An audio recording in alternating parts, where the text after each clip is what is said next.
Right, my rant, what I've got, is the system of benefits, right, okay? Let's just take my local job centre, for instance, right? Whenever you go in there, okay, you have to go in there every week now for some reason, and it's just an absolute ball ache to go in there every week. I mean, when I went in there the other week, they said, yeah, we'll set you an appointment. So you get your appointment, you think, yeah, I'm going out, I've got my money, blah, blah, blah. You get back, you only realise that you've got to be up the next week on a Monday morning at 9 o'clock. I mean, if you've been out all weekend, you know, you're not going to want to get up at 9 o'clock. I mean, why would they set it for 9 o'clock in the morning? What kind of person would set it for 9 o'clock in the morning? I mean, if you're not at work, then you are not going to go to bed early. You're not going to think, oh, I've got the dole the next day. I think I might go to bed at 9 o'clock so I can get up for this very urgent, early, important meeting. Well, you're not, are you? You're going to go to bed late. You're going to go to bed at 2, 3 in the morning. You're going to wake up. You're not going to want to get up. You're still half asleep. You're in a grouchy, horrible, mardy mood. But eventually you think, well, I've got to go, or else I'm going to be skinned. So you got yourself down there, you get down there, you walk in there to a stench, like a wall of heat of just smelly people when you get in there. And it's awful. You walk in, you're like, oh my god, I think I've hit rock bottom now. This is just the end of the line for me.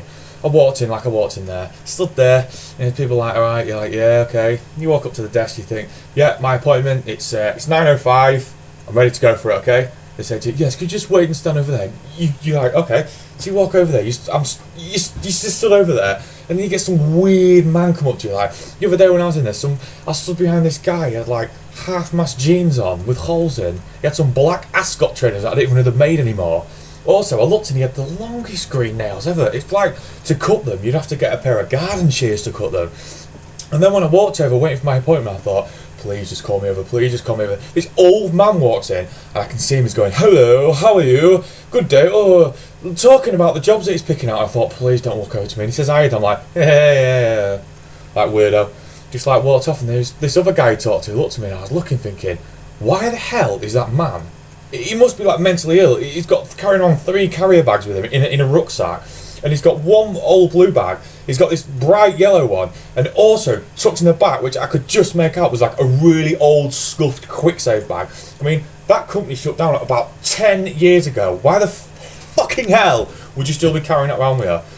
I mean, oh my god, it's just absolutely full of freaks. Then you get sat down, someone's like, did you fill in your job seeker's application form? You're like, yeah, I filled it in, look, I'm not a retard, you know, I know how to look for a job, you know, I'm not stupid. He says, do you know how to do this? I'm like, look, I've been on it this long, I know exactly what I'm going to do. You don't need to tell me what I'm going to do. Just don't undermine me. Just because you're on a 12,500 year job you'll never get out of and you're going to be here for years. But the thing is, they think you're stupid. It's absolutely ridiculous. You sat like that, oh, and you're getting madder and madder and madder and madder because you're so maddy. Eventually you're about to explode, and then she just says, yes, you haven't filled this job in. Do you know how to apply? Do you think I do not know how to apply for a job? My god, do you think I'm that stupid? Anyway, when I leave out of there, yeah, you leave the wall of shit behind you and the old quick save bags, and yeah, get back to normality. So that's my rant about the benefit system. Absolutely horrible. Number 1 advice: stay away from it.